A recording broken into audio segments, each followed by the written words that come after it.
gente! Estamos aqui no nosso terceiro episódio do Pode Z com uma convidada super especial que eu já vou apresentar. Estou aqui também com a minha partner, Cris Gracioli. E antes de começar, eu vou fazer aquele pedido para você se inscrever aqui no nosso canal no YouTube, nos seguir nas redes sociais, Pode Z Magazine e acompanhar também pelo Spotify. E o nosso papo hoje vai ser muito legal, porque nós vamos falar sobre negócios da moda e um segmento que é muito importante no Brasil e no mundo, que é o segmento têxtil. E por isso, para isso, nós temos aqui uma convidada muito especial, que é a Isabela Hanstedt, que vai contar um pouquinho sobre a trajetória dela e um pouquinho mais a fundo sobre esse mercado. Bela, muito bem-vinda e obrigada por aceitar o nosso convite para participar do Pode Z. Obrigada a vocês pelo convite, fiquei muito honrada, uma delícia poder compartilhar um pouquinho da minha experiência com vocês, fiquei muito feliz. E eu tô muito feliz também, Bela, porque eu conheço a sua trajetória, já percebi que eu não sei os detalhes dela desses últimos tempos, mas tem a maior sinergia com aquilo que a gente faz, com aquilo que a gente acredita. E para quem tá assistindo, o primeiro episódio que a gente fez, o nosso tema é se a moda era fútil ou não. E eu acho que você Acompanhei. hoje vai dar um gancho muito importante, porque a Raíssa trouxe números desse mercado, o quanto ele emprega de pessoas, o quanto ele impacta no dia a dia do planeta. E eu sei que você tem tudo isso na profundidade. Então, com certeza. Meninas, mão à obra. Bora falar sobre o que interessa. Então, para começar, a pergunta de sempre, né? Conta um pouquinho sobre a sua trajetória. Você sempre gostou de moda? Como é que foi esse início? Você imaginava lá na época de escola que você iria para essa área? Tava refletindo bastante sobre essa questão. Eu tenho uma paixão por moda e acredito que ela vem muito da minha criação. Porque a minha avó... Moda é comportamento, né? Moda é comportamento humano. Minha avó, ela é psicóloga e aí ela já... É uma delícia conversar com ela, assim. Eu adoro, são umas conversas muito profundas sobre comportamento humano. E minha mãe, apesar de ela ser dentista, ela tem uma paixão muito grande também por roupa, por moda, por tendência. E eu Muito acompanhei... estilosa, Muito estilosa. Amiga, Lori. Aquele guarda-roupa dela é um Fantástico. paraíso. Isso. É um paraíso. Então eu cresci acompanhando tudo isso. Acho que isso despertou uma paixão gigantesca na moda. E eu tenho uma outra paixão também, que é por lidar com culturas internacionais. Eu amo estar em contato com outras culturas e aprender. Essa troca, para mim, é muito importante. E eu fui direcionando a minha carreira de uma forma que eu pudesse linkar essas duas paixões. Já vou mencionar mais em detalhes sobre isso. Mas eu me formei em Têxtil e Moda pela USP. Escolhi esse curso justamente pela minha paixão por moda, mas eu me surpreendi muito também com a parte têxtil do curso, porque o curso ele vai bem além. A gente acha também que a parte têxtil vai só falar sobre tecido, mas não é isso. A parte têxtil ela vai desde a matéria-prima, da fibra têxtil, que vai construir o tecido, para depois virar a roupa. Então, e a fibra têxtil ela tem uma aplicação também em diversos mercados diferentes, né? Então, por exemplo, hoje com impressora 3D, a gente fala sobre...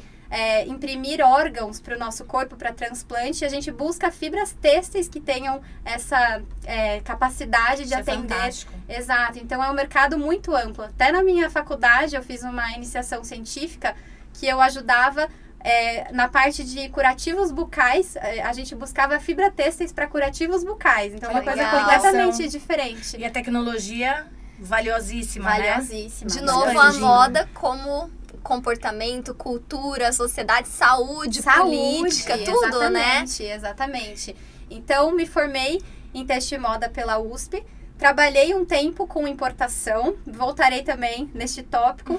Aí eu fui um tempo para a área de exportação. Eu ajudei a abrir o mercado de exportação na Rossete, que é uma das líderes têxteis no mercado brasileiro. E uma coisa até interessante de falar, um dos mercados que eu iniciei foi a Colômbia. E a Colômbia também é um mercado que a gente não fala tanto assim em moda aqui no Brasil. Ia te perguntar, pouco por que falado. Colômbia? Exato, porque a Colômbia ela é um player muito relevante no cenário mundial. Ele é um país que tem tratado de livre comércio com os Estados Unidos, com a Europa. Então, ela não tem uma produção que ela é local. Ela tem uma produção mundial. Ela exporta muito para outros países.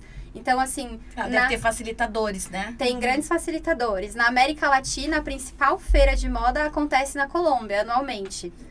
Nossa. É fantástico, sim. A gente não tem ideia, A né? gente não tem ideia. A gente não tem ideia. E aí, nessa minha experiência na Rossetti foi muito interessante porque eu pude acompanhar, assim, o mercado de moda em países muito inusitados, assim. Eu fui numa feira uma vez na Guatemala de moda. Eu nunca tinha pensado em conhecer a Guatemala, no Ainda mais Equador. Debaixo Ainda desse mais- olhar, né? Exatamente, exatamente. Foi muito, muito Seja interessante. negócio. Esse ponto que você tá falando é muito legal, Bela, porque quando a gente pensa em moda, a gente vai sempre muito pra Paris, Milão, Nova Exato. York. E aí, quando a gente encontra vozes como a sua, falando sobre outros países, a gente vê como a moda é plural, né? Como Total. todas as culturas importam e dão abertura pra gente pensar em referências e inspirações de moda, né? Cada país, cada cultura, eu acho que tem o seu lugar, né? Seja na matéria-prima, pode ser uma fornecedora de matéria-prima, seja como uma inspiração por ter uma natureza exuberante que vai inspirar as Cores na criação, fantásticas, cores né? fantásticas. A textura É uma do troca ambiente, muito do próprio grande. ambiente. Exatamente. Agora, Bela, isso que você tá falando é moda. Só que a gente pensa a moda sempre, como a Raíssa mencionou, eu tô nas vitrines mais importantes do mundo, mas também a gente pensa a moda como roupa. E a moda e os negócios da moda, o qual você tá inserido, ele é algo que começa até no agro, né? Total, total. Na criação do algodão, do bicho da seda. Exatamente. É uma cadeia gigantesca que a gente não para pra pensar, né? E o mundo tem as suas especialidades. Por exemplo, aqui no Brasil, o que a gente é craque em produzir? Como matéria-prima, por exemplo. Aqui no Brasil, a gente é craque em produzir no algodão e a seda também. A seda brasileira, ela é muito, Olha, muito seda. relevante.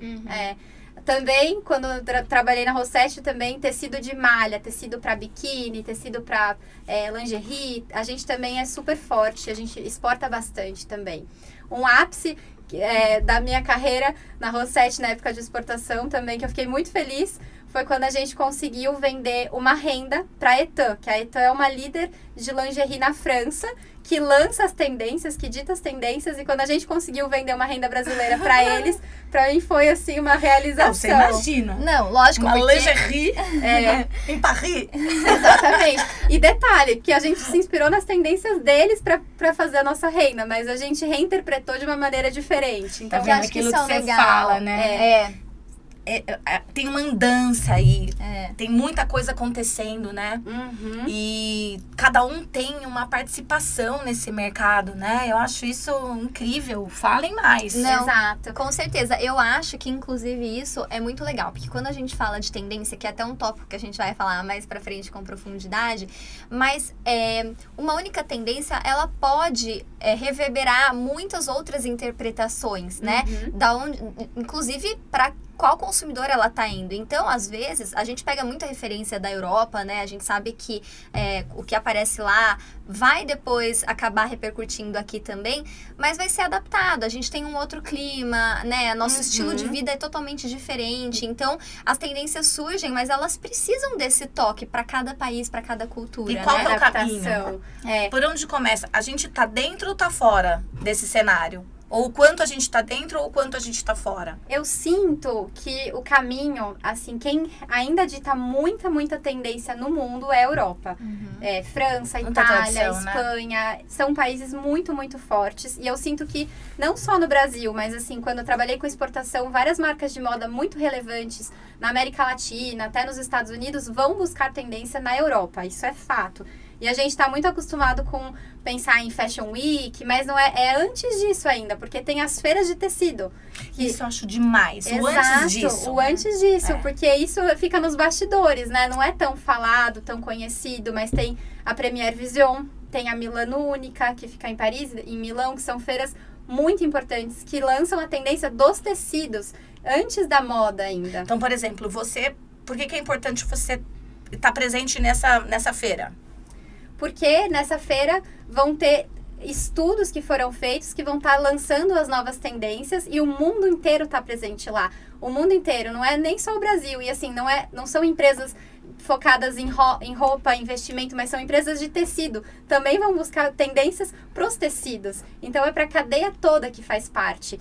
E assim, não só nas feiras, mas até eu sinto muito essa busca dos meus clientes, que hoje Eu vou mencionar também que eu trabalho agora com importação, mas os meus clientes do Brasil, que são grandes empresas também de moda, eles vão buscar os comportamentos, eles vão buscar as cores, eles vão buscar os elementos que estão mais presentes. Você tem que fazer uma curadoria antes. Exatamente. Então, você vê que a coisa começa muito lá atrás, né? Começa muito Quando lá a gente atrás. vê aquela cena do filme famoso, pra quem gosta da moda, O Diabo Veste Prada, que tem aquela cena que ela comenta com meio que até com uma esculhambação, assim, de uma determinada cor, e a Miranda fala, você não tem ideia do que é chegar nessa cor e do quanto essa cor vai chegar nas vitrines do mundo todo e tal. Então, aquilo existe. É uma grande verdade. Aquilo ali não...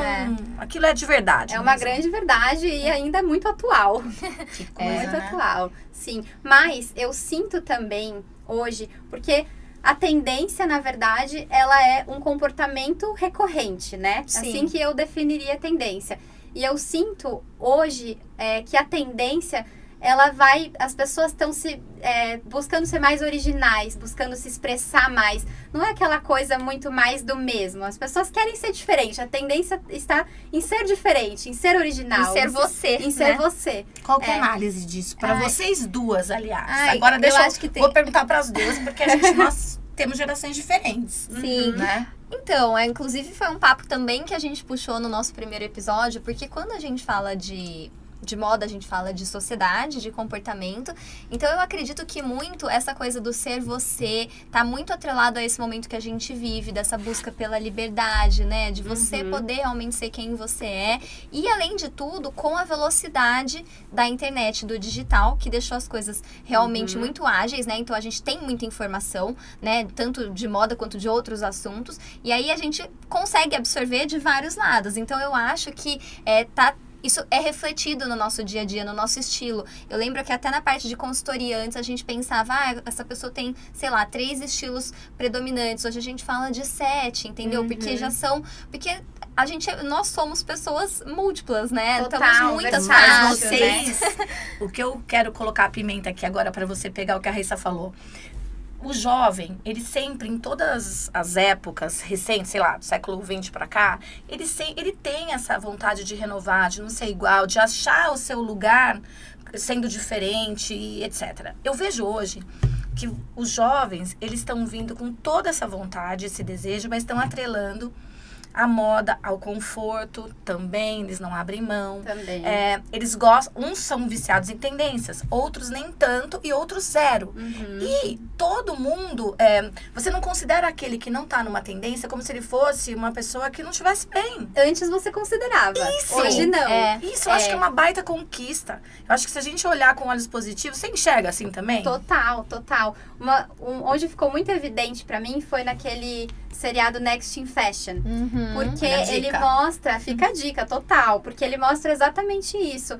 Que são pessoas que elas têm estilos muito próprios, muito autênticos e que falam também que foram muito mal vistas, que nem os próprios pais entendiam direito. E ela se comunica com o público dela, porque ela lança a moda própria dela. E tá dentro da tendência. Entendi. E isso que você falou é muito legal, porque eu acho que eu vejo muito isso dentro das redes sociais, né? Hoje, a gente tem aí a possibilidade de ter muitos grupos, né? Antes parece que a gente se reunia, tinha que se enquadrar em um grupo, mas eram em menor quantidade. Hoje é tudo muito Tem múltiplo, gente né? lançando grupo. Tem muitas bolhas por aí, né? é. Então é fácil você encontrar a sua e você, enfim, surfar dessa onda e dessa tendência, E a né? indústria para resolver tudo isso?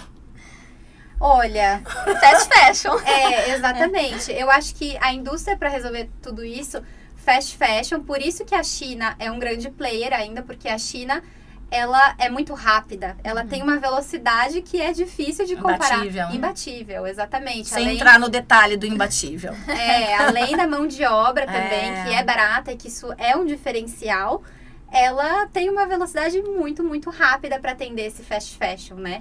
E daí Mas- bate nisso, você já bate em todos os programas de sustentabilidade, na preocupação que esse universo da moda a gente percebe que traz. A gente teve, num dos cursos que a gente faz, a gente teve a oportunidade de ter até uma aula de uma diretora da Levi's, que ela explicou o empenho da marca em reduzir o consumo de água na produção do jeans. Na lavagem, e eles conseguiram resultados fantásticos. Você tem orgulho. A gente nem sabia a quantidade de litros envolvidos para produzir aquele tecido e do quanto aquilo baixou para quase nada. Que legal, que tecnologia de novo, né? Sim, que eu acho que a gente não fica sabendo dessas coisas como deveria. A gente fica sabendo muito do que tá usando, ou daquela, sei lá, aquela celebridade que usou uma determinada roupa, que jeito que é, mas tem uma coisas questão, aí. Exato. Esse tema da sustentabilidade, ele já é muito forte na Europa e nos Estados Unidos há algum tempo. Quando eu trabalhava com exportação já há alguns anos atrás, isso era um diferencial, assim, era primordial você ter certificações de sustentabilidade. Então, a gente aqui no Brasil, que nem se falava disso ainda, a gente teve que correr atrás e a gente teve que despertar esse olhar que a gente não tinha para poder trabalhar com esses mercados. A gente está muito atrás? Ou a gente está melhor do que a gente pensa? A gente Onde que a gente se encontra aí, ou se encaixa? Eu sinto que agora no Brasil tem uma tendência muito forte. As empresas, as marcas brasileiras estão se voltando mais para esse olhar, valorizando mais fibras sustentáveis, porque antes não existia, até mesmo nos processos. Mas isso na Europa, nos Estados Unidos já é muito avançado. Na Europa, hoje eu trabalho com importação, né? Eu me associei ao meu primeiro chefe que eu tinha, que ele é um libanês que mora na Colômbia. Isso é o máximo, né? Ai, conta essa história que a gente foi falando, né? Porque, olha só, o mercado da moda, a gente já falou aqui o quanto ele emprega de pessoas e tal, mas talvez a gente nunca teve alguém específico, ou seja, você tá nos bastidores disso, você tá atrás desse ambiente, né? E talvez você encontre aí uma coleção que você sabe toda a origem desse tecido, e ninguém sabe que você tava ali, né, Bela? É verdade. Não, uma curiosidade, a indústria de moda, têxtil e moda, é a segunda maior indústria do Brasil. Só perde para alimento e bebida. E gera mais de... gera mais de 120 mil empregos aqui no Brasil. Apostar na moda é uma coisa séria. É uma coisa séria. A gente tem uma revista aqui que as pessoas não imaginam o trabalho que dá para você chegar nas coisas, mas... Quando a gente toma consciência do que tem junto conosco, é fundamental mostrar. É fundamental. E hoje eu me associei, desde o ano passado, ao meu primeiro chefe, que ele é libanês, mas mora na Colômbia, e ele é a terceira geração da família dele que está no mundo têxtil. Então, ele tem contatos incríveis, das maiores empresas têxteis do mundo. São empresas que produzem tecido para Chanel, para Carolina Herrera. São empresas fantásticas e a gente está trazendo essas empresas para o Brasil. Qualidade, altíssima qualidade. Muito difícil atender essas marcas? É um nicho de mercado, né? É um nicho muito específico, porque para importar tecido para o Brasil não é todo mundo que quer importar, porque não é fácil, não é barato, mas a gente entra num nicho de mercado mais de luxo, de tecidos de alta diferenciação que não se encontra aqui. Então, é um nicho bem interessante. Então, hoje você busca essas referências, esse nicho, para trazer isso para acontecer dentro do Brasil, para ser produzido aqui? Exatamente, para ser produzido aqui. A gente traz todas essas... A gente tem exclusividade dessas empresas têxteis europeias, tem bastante empresa e a gente traz elas para o Brasil, para grandes marcas, para as principais marcas do mercado brasileiro. Tem muito desafio nisso? Bastante. Por exemplo, você perde para alguma empresa que não é daqui ou que é daqui? A questão de preço, porque importar no Brasil é complicado, né? Não é barato. A questão de preço, ela é complicada, só que como é um produto altamente diferenciado, ele acaba se destacando. Por isso, então nichado tem o seu que você espaço. disse. Exatamente, ele tem o seu espaço. Mas em relação à questão da sustentabilidade que a gente estava falando, tendo contato com essas empresas têxteis europeias, eu fico encantada. Tem uma empresa italiana que chama Hatti, que eles são muito fortes em estampa na Europa. E eles, assim, têm um cuidado com esse assunto. Todos os carros elétricos, papel reciclado, é um caminho sem energia volta, graças solar. a Deus, né? Eu acho uma empresa têxtil usar energia solar, assim, fantástico. Então, eles têm um cuidado muito grande com isso.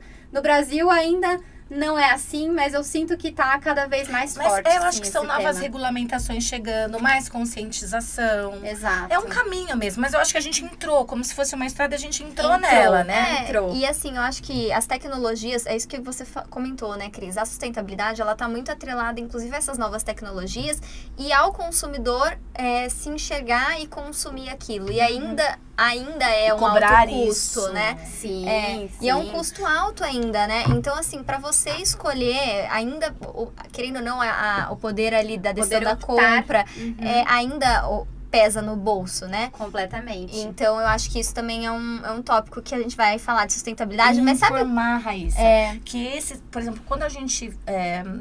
a Zeta vai comemorar 20 anos ano que vem, mas a gente abriu essa comemoração. O podcast é o caminho, é nosso primeiro diferencial para essa comemoração. Adorei. E um desejo de deixar a moda muito longe da futilidade. Mostrar a gente como você.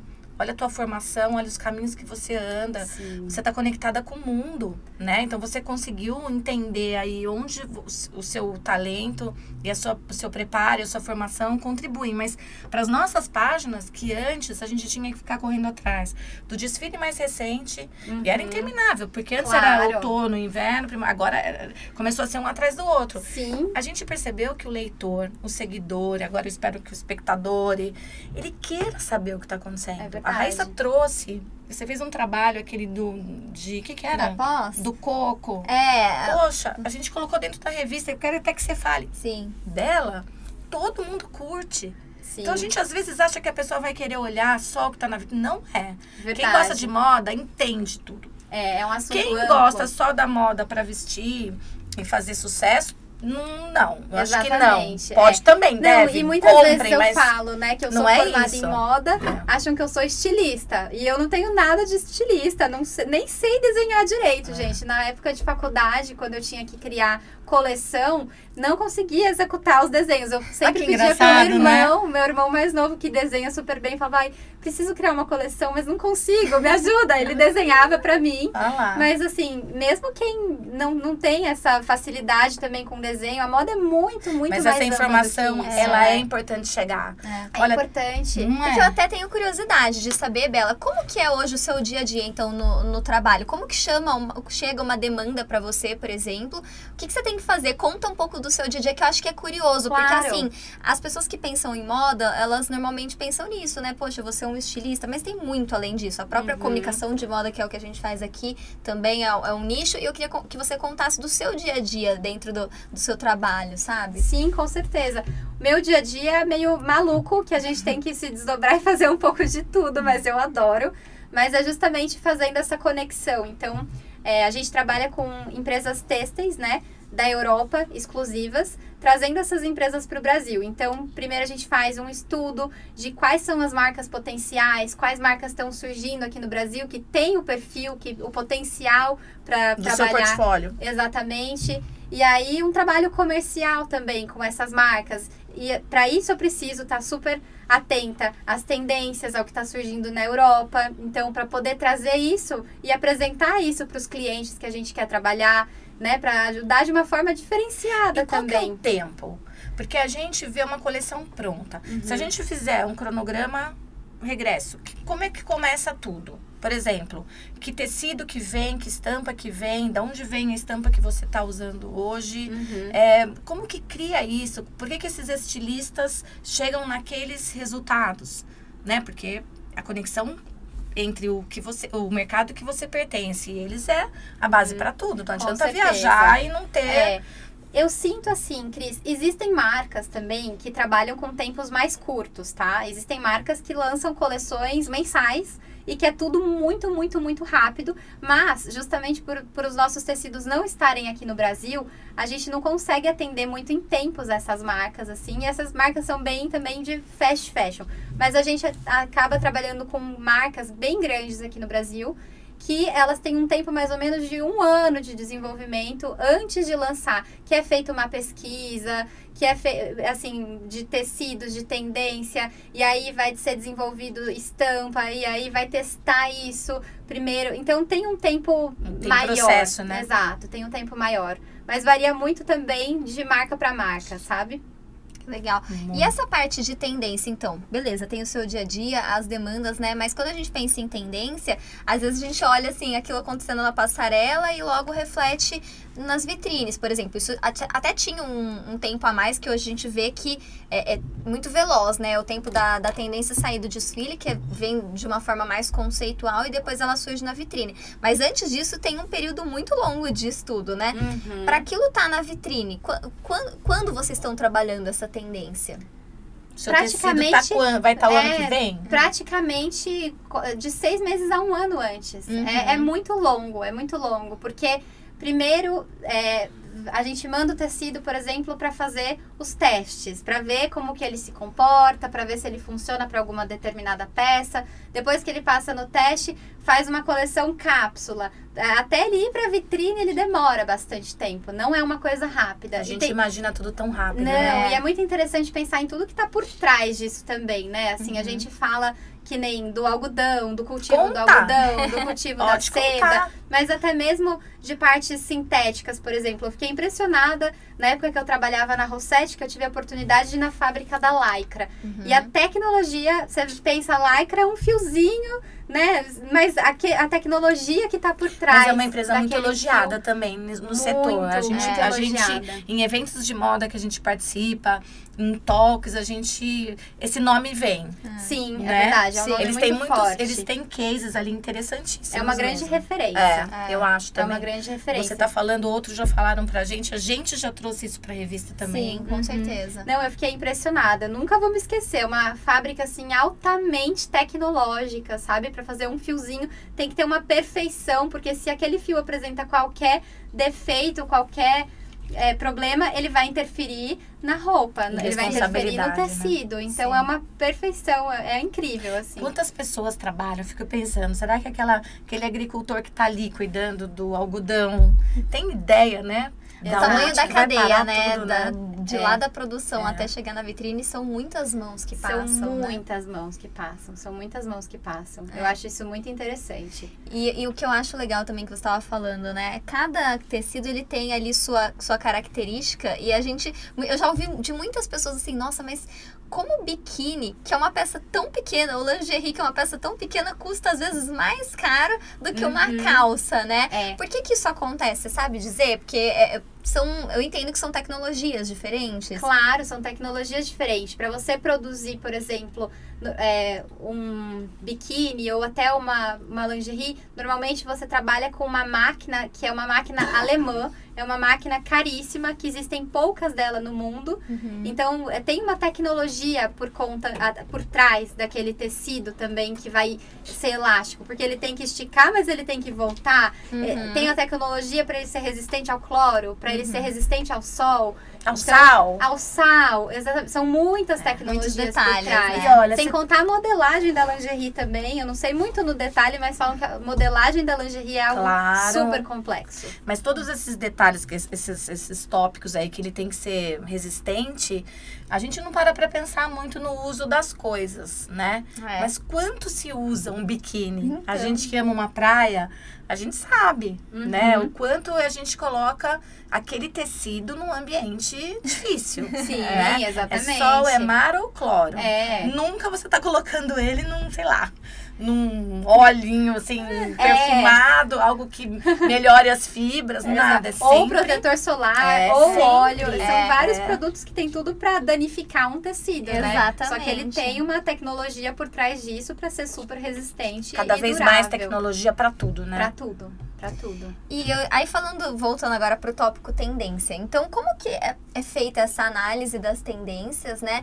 E aí, aquela questão, né? A gente ainda tem muita referência da Europa, mas de que forma que isso é absorvido aqui, né? Falou lá, vocês já absorvem ou não? Pera, vamos adaptar porque o nosso clima é diferente, porque o nosso público é diferente. Conta um pouquinho de como que funciona essa análise. Eu acho que é uma constante reinterpretação, né?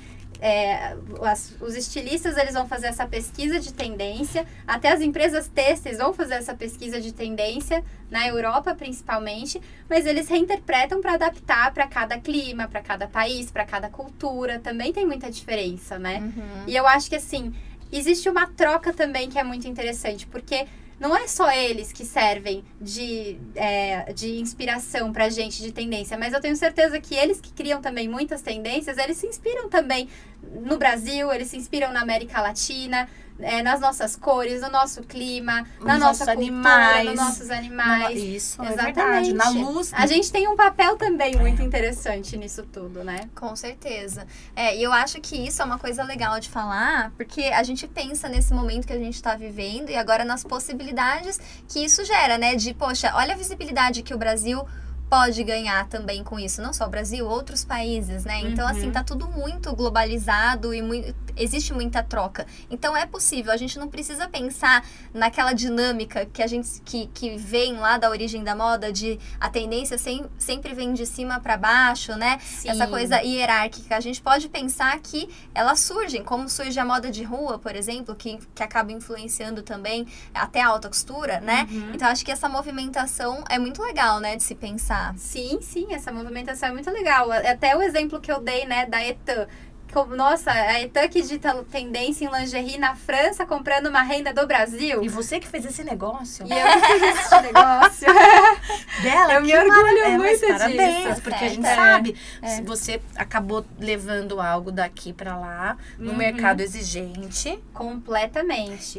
Talvez a França é o mais exigente, a Itália, ou a gente não dá muito pra ter, não tem mais distância entre alguns países que são reconhecidos como os grandes. Eu acho que não tem mais essa distância, porque hoje em dia o mercado está muito globalizado, né? Então existe muita exportação, muita troca entre os países. Então você tem que ter um padrão mais global, uma qualidade mais global. Então, independente do país que você está vendendo, ele tem que manter uma qualidade para conseguir ser relevante mundialmente, né? Com certeza. Que interessante. E hoje você está trabalhando com o quê? Já tem alguma tendência em vista que você possa dar algum spoiler ou ainda? Ou tá tudo muito no bastidor ainda? Não, na verdade, tem muita coisa no bastidor, porque as informações são muito sigilosas, assim, entre um cliente e outro, uma coleção em outra, mas, assim, uma coisa que eu vi, assim, de tendência também, vindo pra cá da Europa nos últimos tempos, essa questão do brilho, da transparência, são coisas também muito fortes que eu sinto que tá tendo bastante busca, brilho, transparência. E no nosso mercado isso sempre ganha força, holofotes, né? Sempre. Porque a gente gosta, a gente tem clima, né? A gente tem uma vida fora de casa grande por causa do nosso clima, né? A gente gosta disso, né? E tem muito... E esse foi um papo também que a gente teve no nosso primeiro episódio, né, Cris? Que a gente passou por 3 anos de pandemia e que o conforto ficou em primeiro plano, Total, né? total. Os tons neutros, tudo aquilo que refletia aquele aconchego que a gente precisava, era aquela roupa que precisava te abraçar, né? E a partir do momento que, poxa, acabou, vamos pra rua, é hora da festa, né? Então, os brilhos, as transparências, tudo isso que remete ao universo da festa e da felicidade, ganhou destaque na moda, né? Isso. Mas eu acho que ainda assim, essa questão do conforto continua. Eu também perdurou. acredito. Então, eu acho que assim, hoje a gente tenta, eu sinto, incorporar o brilho, as cores, essa alegria, mas com conforto Eu ainda. acho, a gente falou exatamente isso. O conforto, eu não acho mais que é uma tendência. Ele é uma prioridade. Sim. Então, assim, ele vai existir Ganhou ao lugar, lado, né? ganhou seu lugar. E eu vejo também, assim, uma tendência muito forte na moda feminina e na moda masculina, assim, são tecidos muito versáteis, justamente, que prezam um conforto, só que, por exemplo, é aquela calça, tanto para mulher quanto para o homem, que você pode ir na academia de manhã, ir para o seu trabalho, sair, você tá pronto para um happy hour, porque é uma calça que ela vai permitir que você se exercite, mas ela ao mesmo tempo elegante. Prova e comprova isso o mercado. É muito, muito forte. Como comportamento, né? A história da sociedade. Essa tendência tá muito forte. Muito forte. É um mercado que a gente tem que atender uma pessoa da hora que ela acorda à hora que ela vai dormir, né? Total. O mercado da moda, ele envolve desde a hora que você vai dormir, que é o pijama, né? Verdade. Pra ir pra academia, ir pro trabalho. Então, Olha, quantas vertentes da moda que a gente também fala aí, né? Não é só... Você pode escolher desde a hora que você acorda até a hora que você vai dormir. Tá todo mundo sujeito e a temos ela, o tecido né? e tudo. Pra todas as ocasiões. Até em acessórios a gente vê bastante criatividade com os tecidos, mas a parte quando você fala da tecnologia é realmente algo impressionante. Sim. E eu acho fantástico que o mercado da moda na área que você atua especialmente, possa trazer tanto desse estudo. Pra você ver esse papo aqui que a gente tá acontecendo. Se as pessoas querem conforto, vocês têm que buscar essa solução. Né? Ou seja, talvez quem trabalhou há 10, 15 anos atrás, ela tinha outras prioridades para buscar, né? Hoje vocês têm, talvez seja muito mais competitivo. Acho que por um lado fica difícil, porque entrou todo mundo no jogo, o mundo tá dentro, e essas exigências. Sim, e falando de conforto, por exemplo, isso também vai lá atrás. Você fala do conforto, até a matéria-prima que você vai escolher para sua peça, ela tem a ver com conforto. Porque, por exemplo, no fast fashion ficou muito comum o uso de poliéster, né? Porque o poliéster, ele é barato. Então, ficou muito... Mas ele não é uma fibra que ela é confortável. O nosso suor, ele não evapora. É uma fibra que deixa cheiro. Não é confortável. Já vem um bem-estar junto, ó. Já vem um bem-estar. Mais assuntos dentro de algo que a gente achava que é só a peça da vitrine. Exato, né? Exatamente. Então... falando em conforto, vem a parte da escolha da matéria-prima, a composição da sua roupa, a construção do tecido. São vários outros fatores. E tem uma engenharia por trás disso tudo também. Aliás, tem muitas profissões envolvidas, né? Engenheiros, enfim. Exato. E sabe uma coisa que eu fiquei com curiosidade agora que você falou, né? O poliéster é muito barato. Em termos de tecido, qual que a gente... Conta aí um pouquinho deles. Qual que é o mais barato, o mais caro? Como que é esse cenário aí de preços? O mais barato, com certeza, é o poliéster. Mais popular. Mas existem muitas mesclas também. Em relação a tecido mais caro, eu vejo a seda sendo um dos tecidos mais caros, por exemplo. Você falou que o Brasil é produtor de seda. A gente aqui... A gente tem pelo menos, a gente pensa assim, poxa, a seda é sempre cara, é inacessível. A nossa seda vai embora, a gente que não trabalha com a seda. Não, a nossa seda, ela é exportada também, isso, ela vai embora. Mas é que o processo é muito complexo, né, pra produção. Por isso que ele encarece também. Ou seja, a gente faz a matéria-prima, mas o benefício acontece em outro lugar. Sim, exatamente. Então, nesse momento, a gente entra nessa cadeia como um produtor de matéria-prima. Exato. Até uma curiosidade, assim, eu trabalho com tecidos europeus de super grande qualidade, que a gente traz aqui para o Brasil. E eu, primeiro, quando eu comecei a trabalhar com esses tecidos, eu pensei, nossa, seda europeia eu vou vender super no Brasil, né? Porque seda... Mas não se vende seda europeia aqui. É muito raro, porque ela é muito cara. E a seda brasileira, apesar dela ser cara, ela ainda é mais barata do que uma seda europeia. Claro. E ela tem uma qualidade... igual, ela é às vezes até superior. A seda brasileira, ela é fantástica. Olha que bacana isso. Eu vejo os meus clientes, assim, que trabalham com seda, que falam que a seda brasileira é a melhor seda que tem. Olha só. A gente nem tem ideia. A gente não tem ideia. Não tem ideia mesmo. Porque é uma cultura. A gente fala, né? Mas assim, o Brasil, ele sempre teve um olhar muito diferenciado pra fora. Ele se projeta muito, né? Então, ele valoriza muito o que vem de fora, né? Então, assim, aquilo que vem da Europa, que vem dos Estados Unidos... também. É natural, Mas a gente... Mas a gente pode mostrar esse outro lado. Isso que eu acho legal, né? Olha como tem coisa aqui acontecendo. O nosso valor também, isso, né? Exatamente. Ou seja, a gente tá inserido... quando a gente fala do mercado da moda, dos negócios da moda, a gente está dentro dele. De uma maneira que a gente ainda não... o consumidor ainda não enxerga muito bem. Mas você citou algumas empresas aqui. 2 delas têm planta aqui no Brasil, uma brasileira. Enfim, ou seja, as coisas estão acontecendo. Na tua profissão... Tá chegando também mais gente nesse mercado, né? Tem mais competitividade, você ainda tá numa posição confortável. Quando a gente vê as pessoas indo buscar graduação de moda, elas já estão indo como você, porque eu acho que você foi... você fez curso de Harvard, estudou na mas você achou, o teu olhar, você colocou no começo, poxa, eu gosto de moda, mas você não se enxergava estilista. Não. Então você foi entender onde você se encaixava. Mas eu deixei a vida me levar também, porque quando inicialmente eu fui fazer moda, na verdade, tem muita gente que já sabe o que quer desde cedo, né? Já eu vou estudar tal coisa porque eu quero ser isso. Eu não tinha um pouco disso, mas eu sabia... gostava de moda. Mas eu gostava de moda. Eu gostava de moda, não era boa em desenho, mas eu sabia que eu podia trabalhar com alguma coisa relacionada a isso, nos bastidores. E aí foi pouco a pouco que eu fui podendo juntar essas duas paixões também de lidar com outras culturas. Porque até você perguntou, né, do que eu faço no meu dia a dia.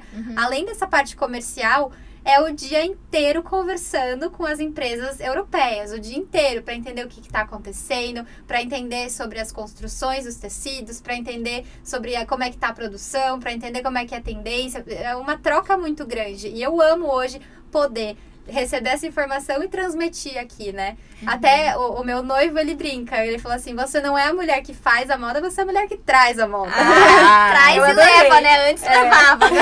Exato. É verdade. E Bela, e o mercado asiático, por exemplo, né? Você traz essa moda, teu nicho de mercado é o Brasil e você tem que buscar tudo lá fora. A Ásia também tá no seu olhar? Sim, o mercado asiático... A gente tem conexão, a gente ainda não compreende o que acontece lá. Eu sinto que ainda é muito pouco. A gente sabe pouco deles. A gente sabe pouco deles, exatamente. Mas eu sei que até a seda japonesa também, ela é muito boa.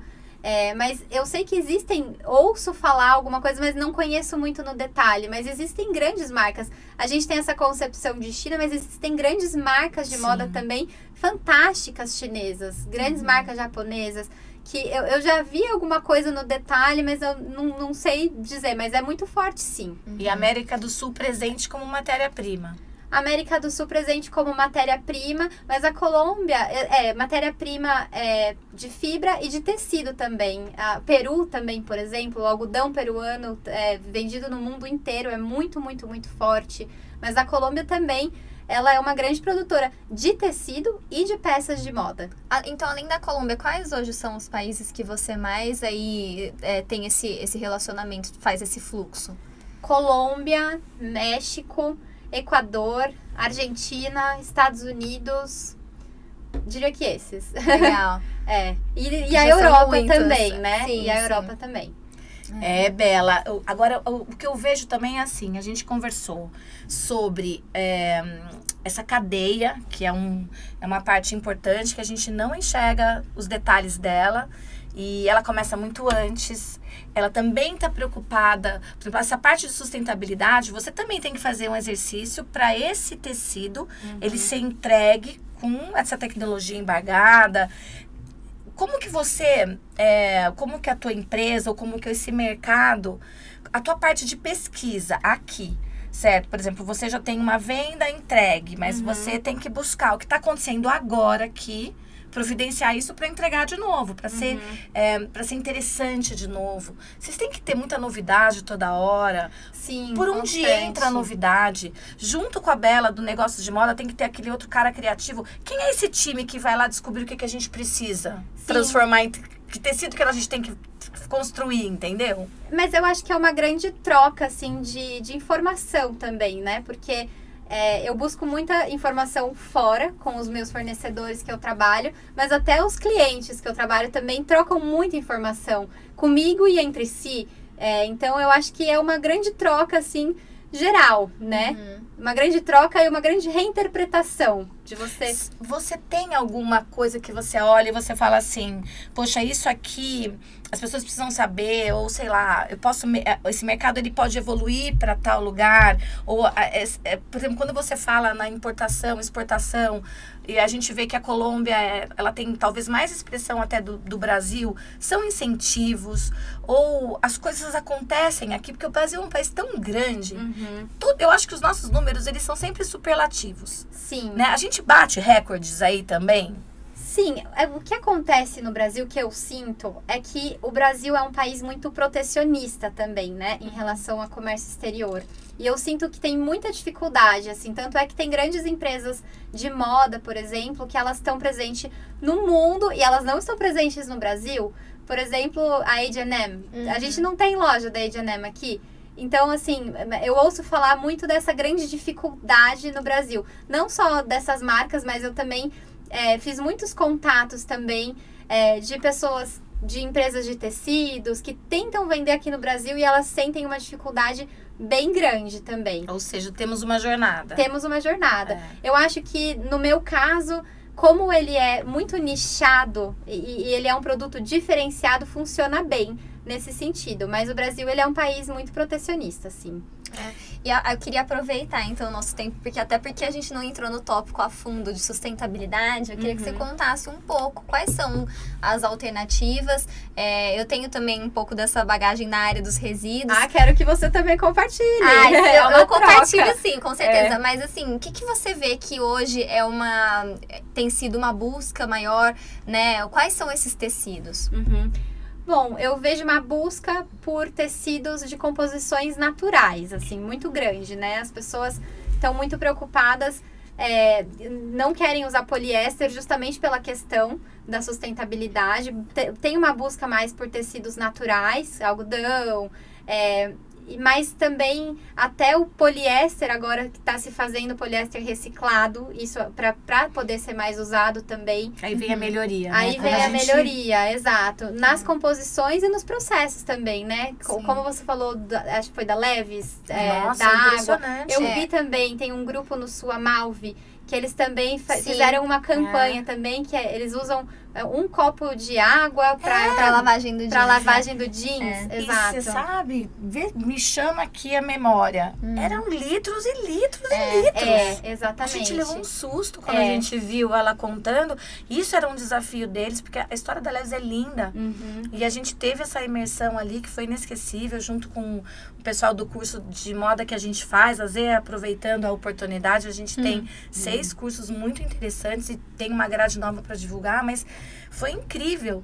Porque eu acho que se a gente soubesse daquilo, a gente seria assustador. Sim. E também não são nem só as composições, mas os processos, né? Como o caso da água, ou até você utiliza a água, mas você devolve ela até mais limpa. De que jeito? Pro ambiente. É verdade. Tem ela muitas falou empresas fazendo isso também, o que é fantástico. E você sabe que agora a gente falando isso, eu fiquei pensando na etiqueta que a gente tem no tecido que a gente não valoriza. A etiqueta. Tá falando a composição que tem, o jeito de lavar, o jeito de passar. Exatamente. Você deve ser uma pessoa que eu respeita a etiqueta. Bastante. Sim, e principalmente a composição. Isso é uma coisa que eu valorizo bastante. Quando eu vou comprar uma peça, eu sempre olho a composição. Alergias à parte.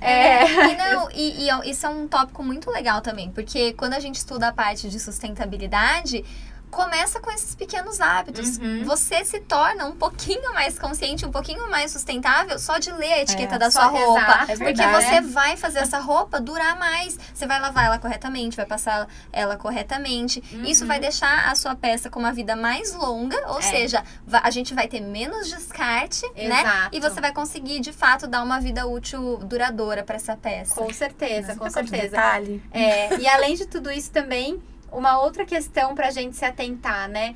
Assim, a gente fala do fast fashion e tudo, mas isso também tem as consequências que é o descarte, né? Então, uma tendência que eu vejo também, as pessoas estão cada vez mais preocupadas em como lidar com esse descarte de roupas, que são toneladas diárias de roupas. É assustador, né? É assustador.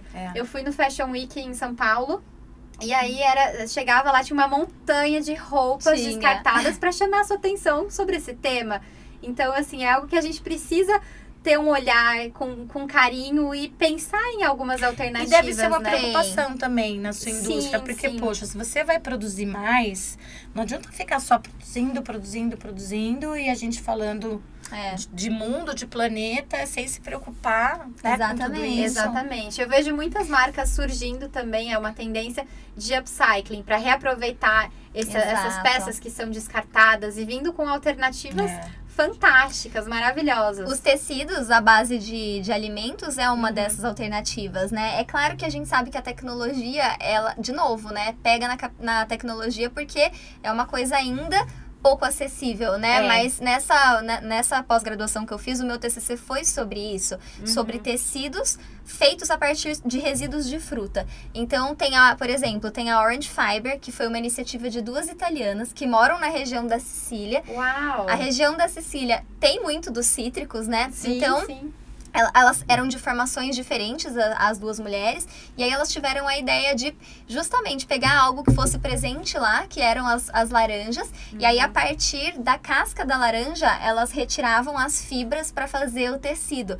E o tingimento também natural, então foi um processo muito consciente, do início ao fim, de trazer essa fibra feita a partir dos restos, né, dos resíduos da laranja. E aí quando isso vai ser descartado, ele também já tem um impacto muito diferente. Muito esse estudo já acho que liga a antena, não é? Do mercado, ou seja, quem tá aí junto com você atrás, aí olha uma iniciativa como essa e fala, deixa eu entender mais sobre isso. E serve até como uma inspiração, isso? né? Porque a gente hoje já tem marcas brasileiras. Desperta um olhar, porque eu sinto que a gente tem... É falta de informação sobre as coisas. Exato. Então, a partir do momento que a gente pode informar e as pessoas começam a saber, isso já começa a mudar. E, Bela, isso é uma das bandeiras que a gente... É um dos valores, uma das bandeiras que a gente levanta. Porque a moda, assim como você falou, tanto que você gostava, mas você não se via estilista. A gente também aqui adora e a gente também não se vê estilista.